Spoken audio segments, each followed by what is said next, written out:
É melhor dar do que receber. Dê outra face. Alegre-se quando perseguido. O primeiro será o último. Será que essas afirmações fazem qualquer sentido? Não para o mundo ao nosso redor, mas sim para Jesus Cristo. Remando contra a maré. Ame seu inimigo. Agora começa uma nova série do programa Viva aqui no Novo Tempo. Não vá embora. Ele deseja hoje ter uma experiência real com você.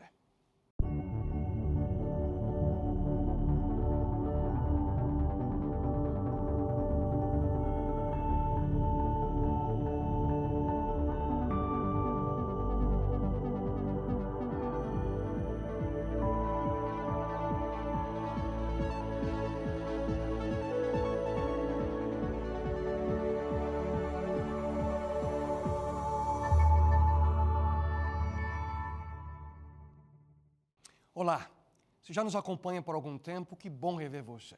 Se essa é a sua primeira vez conosco, alegria imensa em ter você aqui. Tenha certeza de que esse momento não é fruto do acaso. Você que já nos acompanha, percebeu que estamos agora em um novo formato, um novo visual, uma nova abordagem, mas com o mesmo propósito. Levar você e a sua família a viver uma experiência real com Deus através de sua palavra. Remando contra a maré. Esse é o título da série de mensagens que começamos hoje.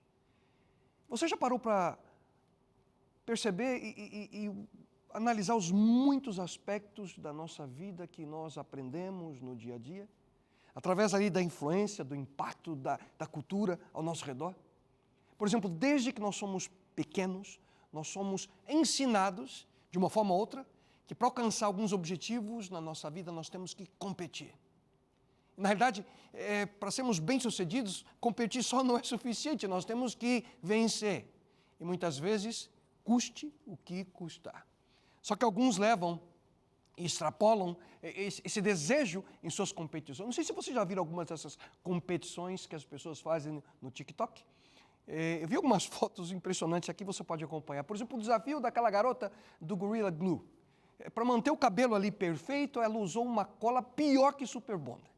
Levou 4 horas no procedimento cirúrgico para remover a cola do cabelo dela.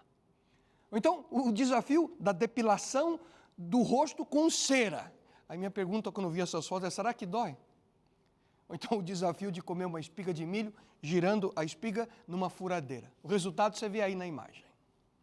Hoje nós podemos encontrar facilmente ao nosso redor, queridos, atitudes que são apenas e tão somente centradas no desejo humano, geralmente por 4 aspectos: por dinheiro, poder, fama ou prazer. E as atitudes são cada vez mais bizarras. Por exemplo, a questão da sologamia. Você sabe o que é? É a nova prática que alguns têm de casar-se com você mesmo, com a pessoa mesma. E essas cerimônias matrimoniais acontecem com traje de casamento, com aliança, com votos, e obviamente não pode faltar ali a festa e o bolo. Eles dizem que um dos principais objetivos e motivos para essa atitude é mostrar a importância de amar-se a si mesmo. Bota amor nisso, não?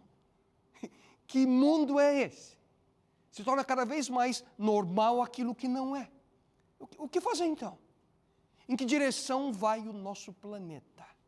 E você, hein?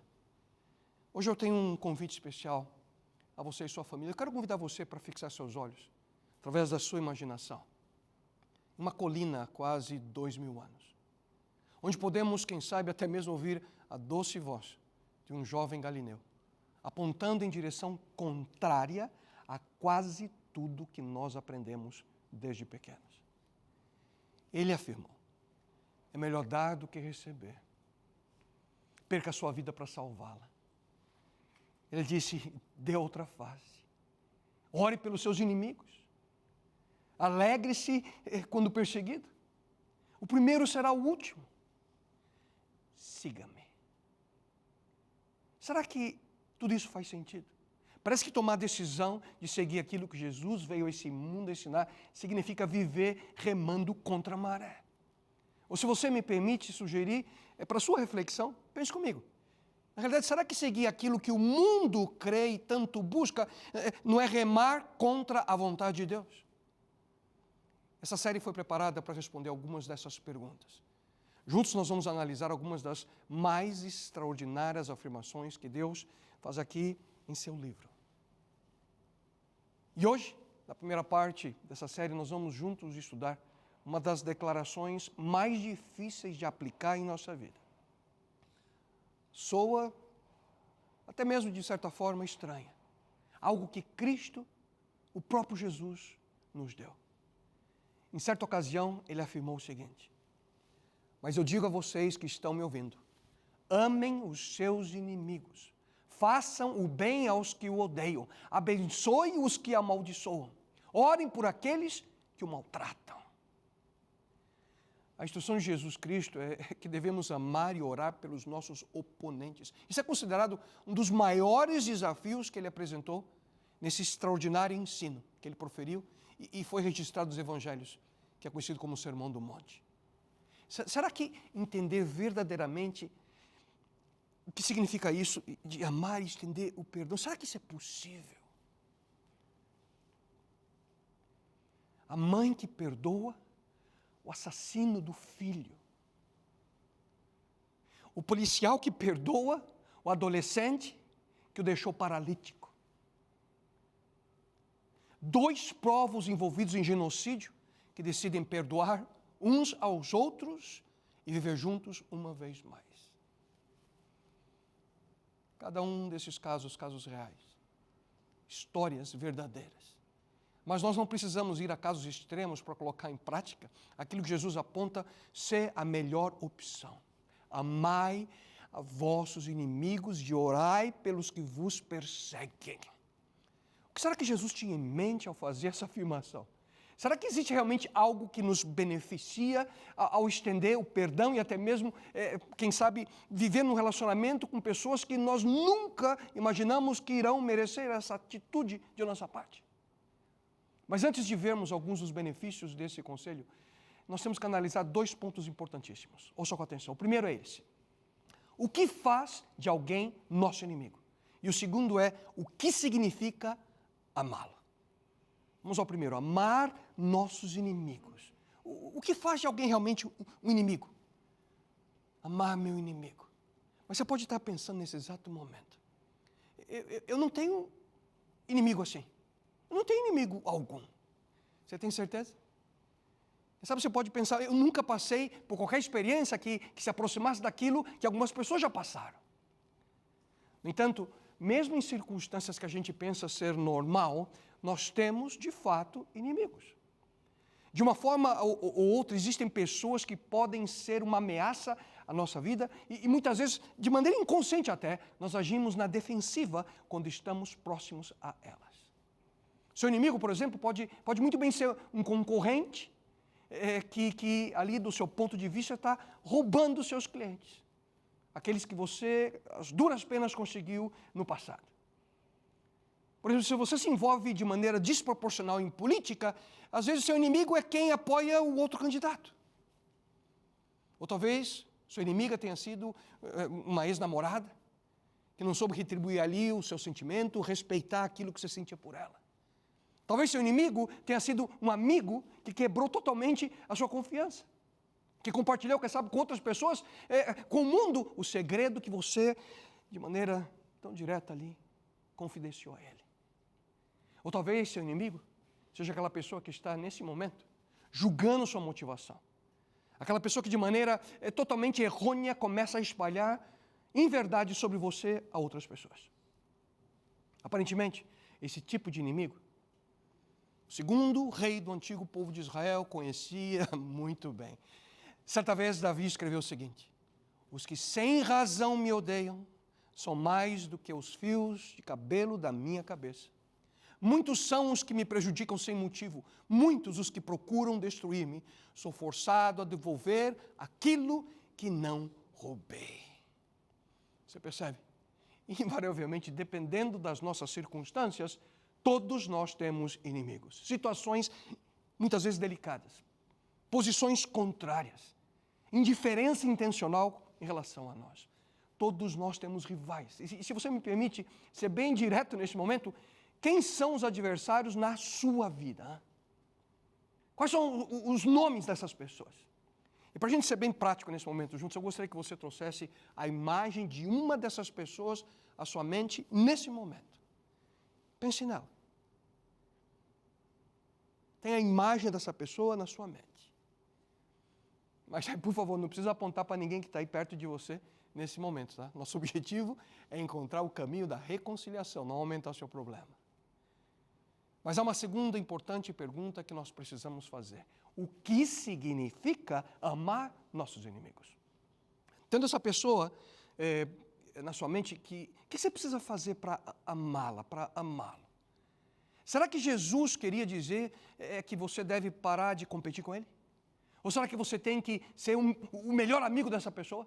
Ou será que de agora em diante você tem que almoçar com essa pessoa todo o final de semana? Ou quem sabe tirar férias com essa pessoa? Ou talvez tratá-lo como você trata um filho? Jesus, queridos, ele foi muito preciso ao escolher uma palavra para amar, que não envolve necessariamente, ouça com atenção, emoção, e sim sugere uma atitude, uma ação. Existem 4 diferentes palavras no grego, no Novo Testamento, que são traduzidas por amor em português. Jesus usou 2 delas nos evangelhos. A palavra filia, que é o amor de emoção, família, e a palavra ágape, que significa o amor de respeito, consideração, o amor incondicional. Amar, ou melhor, agapar o seu maior inimigo significa tratá-lo com respeito, com cortesia e considerá-lo da mesma forma que Deus o considera. Embora seja difícil de entender, o que Jesus nos ensina quanto a amar nossos inimigos é que nós devemos ter uma atitude de benevolência para com essas pessoas, a despeito de eles não oferecerem o mesmo para nós. Em outras palavras, Jesus não está pedindo para que nós gostemos dessa pessoa. Quando Cristo menciona a necessidade de amar, não é algo similar àquilo que nós expressamos por nossa família ou por um filho. Principalmente porque isso requeriria emoção. Um sentimento que muitas vezes nós não temos diante das circunstâncias. Mas nós devemos tratar essas pessoas com consideração. Nós não precisamos aprovar o que pensam, o que fazem, ou como conduzem a sua vida, mas nós temos que aprender a amar quem são. Pessoas que, embora não sejam perfeitas, são também importantes para Deus. Assim como você e eu não somos pessoas perfeitas, erram, mas como você e eu, como nós, não apenas precisam, como também necessitam de maneira desesperada de acesso à graça para serem perdoados por Deus. Ouça com atenção o que o apóstolo Paulo afirma. Mas Deus prova o seu próprio amor para conosco, pelo fato de ter Cristo morrido por nós, sendo nós ainda pecadores. Isso não é incrível? A resposta de Deus à nossa rebelião não foi declarar guerra a nós como seus inimigos. Na verdade, Ele retribui o mal com amor, para que o caminho da reconciliação pudesse ser aberto. E uma das mais extraordinárias declarações que nós encontramos na Bíblia sobre Deus, nós encontramos: o Senhor é compassivo e misericordioso, muito paciente e cheio de amor. Ele não acusa sem cessar, nem fica ressentido para sempre. Não nos trata conforme os nossos pecados, nem nos retribui conforme as nossas iniquidades. E é esse o mesmo tipo de amor que Ele deseja que nós compartilhemos com aqueles que nos atingem. Mas talvez você, ao pensar nessa pessoa que lhe causou, eu não sei, quem sabe ainda lhe causa algo de mal, uma pergunta não deixa de vir na sua mente. Por quê? Por que eu devo retribuir o mal com o bem? E para aqueles que já conhecem a Cristo, a resposta é simples. Ou pelo menos deveria ser. Mas esse é o tipo de vida que Ele deseja que seus seguidores tenham. E ponto final. Poderia até terminar aqui essa mensagem. Mas nós temos fé, queridos, que Ele nunca pediria algo de nós, que ao final seria prejudicial à nossa vida. Se Ele assim nos orienta, Ele sabe as razões e Ele sabe as consequências dessa decisão. Além disso, existem benefícios diretos quando nós seguimos o conselho de Jesus. Embora a nossa motivação não deva ser focada na recompensa, a verdade é que nós ganhamos e muito quando nós aprendemos a amar. Em outras palavras, quando nós aprendemos a perdoar os nossos inimigos. E me permita apresentar a você pelo menos 4 desses benefícios. Os benefícios do perdão. O primeiro deles é o benefício emocional. Perdoar aqueles que nos magoam traz cura para a nossa mente, para a nossa emoção. Do contrário, quando nós vivemos com sentimentos de amargura e demonstramos esse ressentimento aos nossos adversários, geralmente nós nos transformamos em pessoas tristes, rancorosas. E agir dessa forma traz consequências devastadoras para a nossa vida. Essa atitude vai pouco a pouco destruindo a nossa habilidade até mesmo de sorrir, a habilidade de ver o lado positivo da vida. Ouça bem o conselho de quem soube de fato o que era sofrer. Com a sua raiva você só está se ferindo. Por exemplo, uma esposa que mantém uma atitude negativa constantemente em relação ao seu cônjuge está sofrendo. Vice-versa, o sofrimento. A busca por vingança é uma das consequências. Muitas vezes, quando nós somos atingidos por uma outra pessoa, a nossa dor nos leva ao ponto que nós buscamos, de maneira consciente ou inconscientemente, pagar o que recebemos de volta. Além disso, ouça com atenção outro conselho bíblico. Meus queridos irmãos, nunca se vinguem de ninguém. Pelo contrário, deixem que seja Deus que dê o castigo, pois as Escrituras Sagradas dizem: eu me vingarei, eu acertarei contas com eles, diz o Senhor. De forma muito clara, o sentimento de vingança, queridos, não é aquilo que Deus deseja de nós. Nunca se esqueça, o ressentimento e o rancor são ácidos, venenos que vão pouco a pouco ali corroendo sua mente e o seu coração. O problema é que eles mantêm a sua dor viva e fazem com que você reviva a cada segundo aquela situação. Não permita que esses sentimentos destruam a sua vida. Estenda o perdão. Derrame o bálsamo de alívio na sua vida. E esse é um dos grandes benefícios que o perdão traz. Paz interior. É a cura emocional na nossa existência. E esse sentimento, querido amigo, querida amiga, não tem preço que possa pagar. O segundo benefício do perdão é o benefício físico. Não saber perdoar, além de destruir a nossa mente, também destrói nosso corpo. Atualmente existem estudos científicos que apontam para a realidade de que viver controlado pelo rancor é uma ameaça direta ao nosso corpo. Ouça o que a Bíblia diz. O rancor é cruel e a fúria é destruidora. Quando alguém nos desaponta, nos fere, quando nós perdemos algo importante ou sofremos algum tipo de injustiça, a raiva, a indignação são sentimentos normais, mas o problema é que quando esses sentimentos se transformam em mágoa, amargura. Quando nós guardamos uma mágoa e pensamos na dor que nós sofremos, o cérebro reage como se estivéssemos em perigo naquele momento. Então, ele produz substâncias químicas ligadas ao estresse que limitam as nossas ações. Portanto, a mágoa consome energia.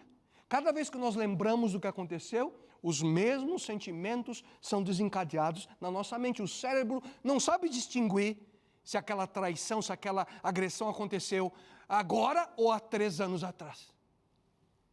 Um artigo publicado no New York Times aponta para o fato de que o estado de ressentimento crônico, ouça com atenção, é tão maléfico quanto fumar, a obesidade, manter uma dieta com alto teor de gordura. Todos esses poderosos fatores que aumentam de maneira drástica o risco de morte precoce. A evidência médica é clara. Não é exagero dizer que o rancor e a mágoa são ameaças perigosíssimas para a nossa saúde física, mental. E se nós persistimos, nós seremos pessoas que simplesmente não conseguimos oferecer e estender o perdão. Mas há uma outra vantagem. Também você encontra com essa atitude o benefício relacional. E sem dúvida alguma, o perdão traz grandes benefícios nos nossos relacionamentos. Pense comigo, o que acontece quando há um nó numa corda? E 2 pessoas, uma de cada lado, começam a puxar essa corda. Cada um para um lado, com toda a força. O que acontece? O nó apenas fica mais firme, mais forte. Na realidade, desatar o nó é uma tarefa que exige persistência, sutileza, paciência e e determinação. São muitos os nós que nós vamos formando no curso do tempo. É os nós que a gente encontra no trabalho, os nós na nossa convivência familiar, no nosso lar, os nós em nossos relacionamentos, nossas amizades. E, coincidentemente, como o pronome pessoal, né? Nós, tem sempre uma relação com mais de um indivíduo. Nós, na realidade, nós estamos falando de pelo menos duas pessoas. Duas pessoas que se enroscam. E talvez por isso desatar os nós que criamos em nossas relações com outras pessoas, muitas vezes não é tarefa fácil, não é algo simples. Por mais que uma ponta force, nós precisamos que a outra ponta, o outro lado também colabore para que a corda volte ao seu estágio inicial. Para desatar um nó relacional é crucial a experiência ao redor da humildade, do perdão. O problema é que a maioria das pessoas não quer dar o primeiro passo. Ouçam com atenção aquilo que nós encontramos na palavra de Deus. Sejam compassivos, amem-se fraternalmente, sejam misericordiosos e humildes. Não retribuam mal com mal, nem o insulto com insulto. Pelo contrário, bendigam, pois. Para isso vocês foram chamados, para receberem bênção por herança. Quando você toma a decisão de devolver o mal com o mal, você está escolhendo puxar a corda do conflito de tal forma que o nó no seu relacionamento fica tão apertado que algumas vezes é quase impossível desatá-lo. Por simplesmente soltar a sua ponta, você está aliviando a tensão e dessa forma preservando, quem sabe, a possibilidade de que esse nó possa ser desfeito por você e pela outra pessoa envolvida. E isso, queridos, mantém a esperança, mesmo que seja pequena muitas vezes, de que a reconciliação um dia possa acontecer. E, finalmente, um quarto benefício do perdão, obviamente, é o benefício espiritual. Jesus Cristo, certa vez, ele contou uma história de um rei que decidiu colocar em dia ali os seus livros de contabilidade e, para isso, ele foi atrás de todos aqueles que deviam a ele. E, de saída, diz a Bíblia, Cristo menciona, trouxeram um que lhe devia milhões de moedas de prata. Só que esse homem simplesmente não tinha condição alguma de pagar a dívida. Só que aquele rei tinha autoridade para resolver o problema com seus devedores de uma maneira bem original. Ele decidiu então que aquele homem, a sua esposa, os seus filhos fossem vendidos como escravos, para que ele perdesse tudo que tinha. Mas naquele momento, aquele homem, quando escuta ali o seu destino, quem sabe ele se ajoelha no chão e exclama, tenha paciência comigo, eu vou pagar tudo ao Senhor. Só que, naturalmente, não havia como pagar tudo o que ele devia. E Jesus continua mencionando que aquele rei, então, ele teve pena daquele infeliz. E diz que o rei perdoou a dívida e deixou que ele fosse embora. Em outras palavras, o rei deu para aquele homem uma segunda chance. E o débito foi totalmente apagado ali dos livros do rei. Só que a história não termina aí.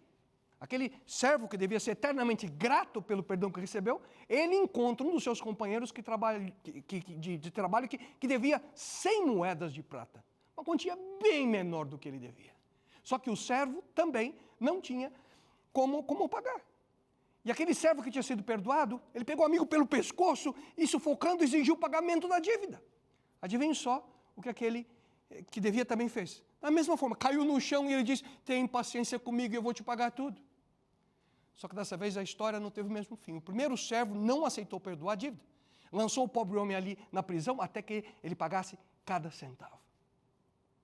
Só que o relato daquele encontro, por conta da indignação daqueles que conheciam ali a história, em pouco tempo caiu nos ouvidos do rei. Seu malvado miserável, disse o rei, você me pediu e por isso eu perdoei tudo que você me devia. Portanto, você deveria ter pena do seu companheiro, como eu tive pena de você. E em seguida ali o rei coloca aquele homem na prisão até que ele pagasse toda a dívida. O que, em outras palavras, nada mais foi do que a prisão perpétua, prisão eterna. Não havia como pagar aquela dívida. Moral da história, Jesus conclui dizendo, é isso que o meu Pai que está no céu vai fazer com vocês se cada um não perdoar sinceramente o seu irmão. Ao ouvir essa história e ao ver quão injusto aquele homem foi, nos deixa irados, não é verdade? Mas se coloca no lugar de Deus. Ao entender seu precioso perdão por nós. E ver que nós simplesmente recusamos a estender o perdão ao nosso próximo.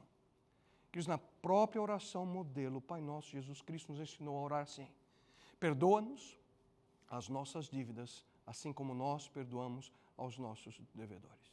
E é interessante lembrar aqui que não diz perdoa-nos as nossas dívidas, assim como nós perdoamos aos amigos que de vez em quando, sem querer, apenas por acidente nos magoam. Não. Assim como nós perdoamos aos nossos devedores. Assim como nós perdoamos aqueles que nos afligiram. Assim como nós perdoamos aqueles que nos magoaram profundamente. Assim como nós perdoamos aqueles que são a razão do nosso rancor. Assim como nós perdoamos aqueles que não merecem perdão. Assim como nós perdoamos aqueles que são nossos inimigos. Ouça com atenção, ninguém pode estar intimamente ligado a Deus e ao mesmo tempo recusar oferecer o perdão aos outros. Portanto, se você talvez sinta que você está distante de Deus, apesar de tentar conhecê-lo melhor, se você acha difícil entender o perdão de Deus a você, será que a razão é porque você está intencionalmente recusando estender um perdão a uma outra pessoa? Talvez a mesma pessoa que você imaginou na sua mente minutos atrás. E agora, ao concluir, eu gostaria de oferecer a você uma simples fórmula. Se você me permitir, vai abrir o seu coração para a possibilidade do perdão. Como oferecer perdão ao seu amigo? Em primeiro lugar, ore por ele. Como é o mesmo texto que nós lemos logo no início. Eu, porém, vos digo, amai aos vossos inimigos, bendizei os que vos maldizem, fazei bem aos que vos odeiam e orai pelos que vos maltratam e vos perseguem. Peça a Deus que coloque a sua mão sobre essa pessoa, sobre a família dessa pessoa. E não deixe isso para amanhã. Hoje mesmo comece a orar por essa pessoa. O segundo passo é mude a sua atitude em relação a essa pessoa. Pare de perguntar o que ele pode fazer por mim. Será que ele merece? Não pergunte isso. Pergunte a você mesmo, dentro de você, o que essa pessoa significa para Deus. No verso mais conhecido da Bíblia nós temos, porque Deus amou o mundo de tal maneira que deu o seu Filho unigênito, para que todo aquele que nele crê não pereça, mas tenha a vida eterna. Amar o inimigo não significa amar a concha que envolve a pérola, e sim amar a pérola que está escondida na concha. Pois se ela está lá, sempre existirá a esperança de um dia ser encontrada. E o terceiro e último passo, solte o seu lado da corda. Amem os seus inimigos, façam bem aos que os odeiam. Faça o impensável, faça aquilo que não faz sentido para o mundo, mas faz todo sentido para Deus. Quando nós realmente buscamos encontrar resposta para uma questão importante, nós temos que responder as seguintes perguntas: quem, o que, por quê, como, quando e onde. Hoje nós vimos quem são nossos inimigos, ou aqueles que podem ser. Nós vimos o que é requerido de nós. Nós vimos já por que isso faz sentido. E aprendemos a como colocar o perdão em prática. Mas isso ainda nos deixa, queridos, com duas perguntas sem respostas. Quando e onde? Só que essas duas eu vou deixar com você. E aqui vai o desafio mais uma vez. Traga a imagem dessa pessoa à sua mente. Você consegue vê-la? Você consegue vê-lo? Agora o resto é com você, juntamente com o poder de Deus e a graça dele em sua vida. Agora é você quem decide quando e onde você colocará em prática o perdão. Para o seu próprio benefício, para o benefício dessa pessoa. E para que o amor de Deus seja real em sua vida. E se você me permita, nesse momento eu quero orar por você e por sua decisão. Pai eterno, perdoar aqueles que nos magoaram, que nos machucaram, é um dos grandes desafios de nossa vida. Mas nesse momento, Senhor, ora por cada pessoa, esse teu filho, essa tua filha. Aqui na decisão que agora tomam de buscar um momento, quando, e um local, aonde, para estender o perdão àqueles que o magoaram. Que tu possas, em tua misericórdia, ajudá-los e em tua graça, que isso se torne uma realidade. E isso não é algo que podemos sozinhos, mas através do poder de Cristo. Por isso, em nome dele, eu te suplico a tua bênção e a tua direção. Amém, Senhor.